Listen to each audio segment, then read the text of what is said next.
from Gravel Bike California here in Santa Monica. Is ready to join Thank Gravel It's Friday up into the Santa Monica Mountains. Yeah, we might actually see Morrissey out here today in this weather, and I've never shot a video before with this much wetness. Dom himself is from Southern California, but maybe you consider him a Colorado transplant now. So we're just gonna show him how hard we are. This rainfall is painful. Let's roll.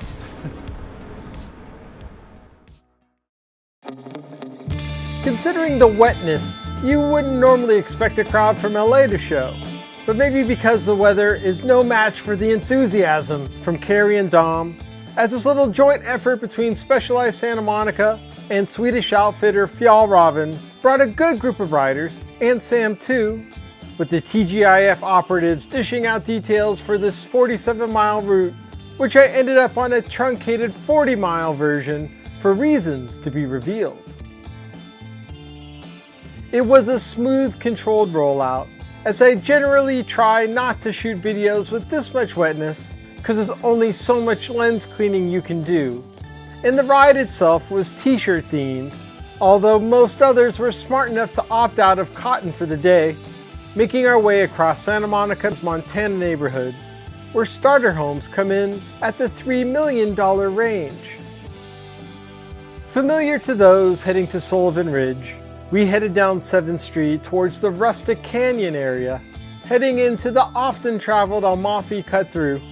But this looked like the last time I'd see this group, with my sealant refusing to seal a minute puncture and my valve snapping, told me to call it a day. But Dom went full Rick Ashley on me to get me back out there. So along with Sam's bureaucratic contribution, we were back on the road, crossing mile 5, playing catch-up, going over Sunset Boulevard, quietly making some progress in the Z-axis as it takes some weaving to find your way onto Sullivan Ridge, that transition onto dirt, but strangely just briefly, with the pavement coming back into play and hints of previous activity below to our left, with the site of Murphy's Ranch tucked down below, containing few remnants of this Nazi sympathizer compound from the 1940s. But we still had climbing of our own to attend to, as there's no shortage of graffiti around these parts, not to mention the likelihood of shoes falling on you, and the surface leveling out signals the end of pavement, as well as the entrance to Camp Giuseppe, that's been part of the Cub Scouts since 1947, as we meandered around the gate to start our biggest ascent of the day. One of the most popular dirt climbs in the Santa Monica Mountains, Sullivan Ridge feels longer and punchier than its 5% average thanks to two of its toughest sectors.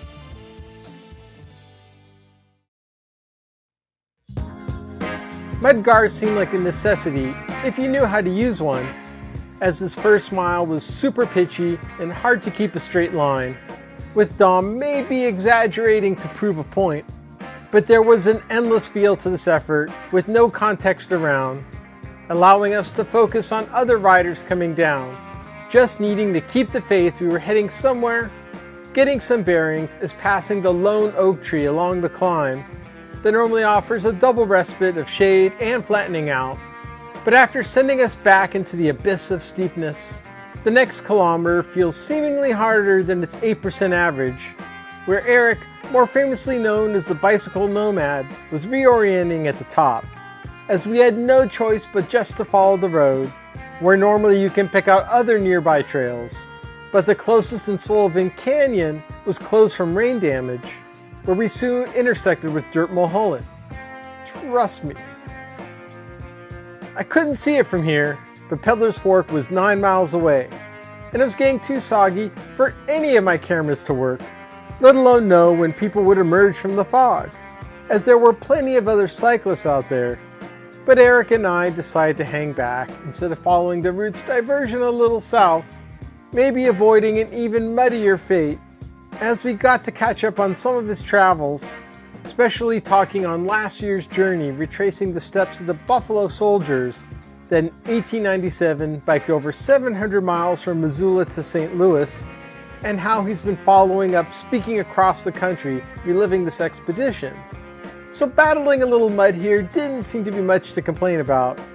unless they have problems keeping their GoPros dry too.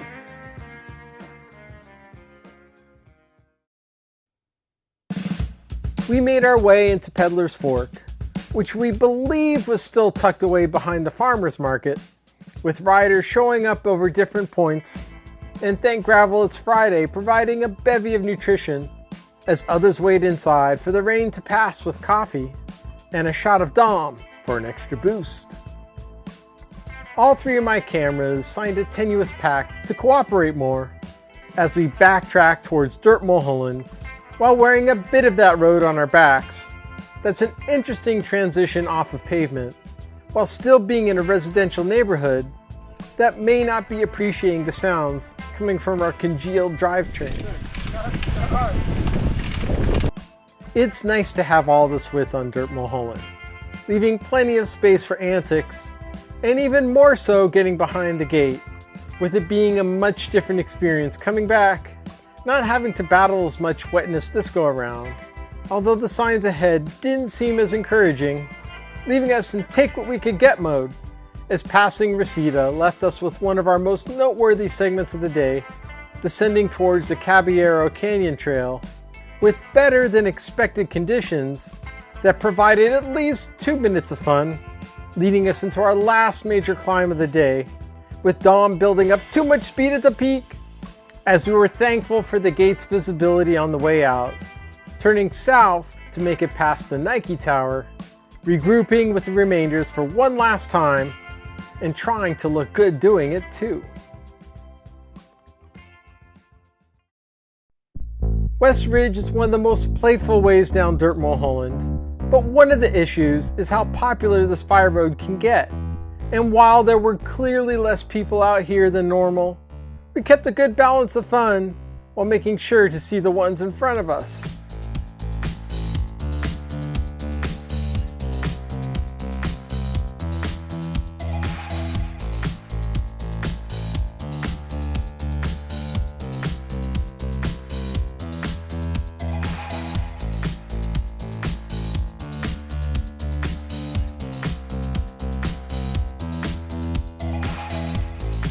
Exiting out, we had lost a lot of elevation, but not the dense layering of wetness, as we still had a couple miles left of sharp descending that I was thankful for being on gravel with tires, although we were making progress like road bikes, as you can really zip down Westridge with an older bridge crossing that reminds you that there are a number of hidden tributaries in these hills.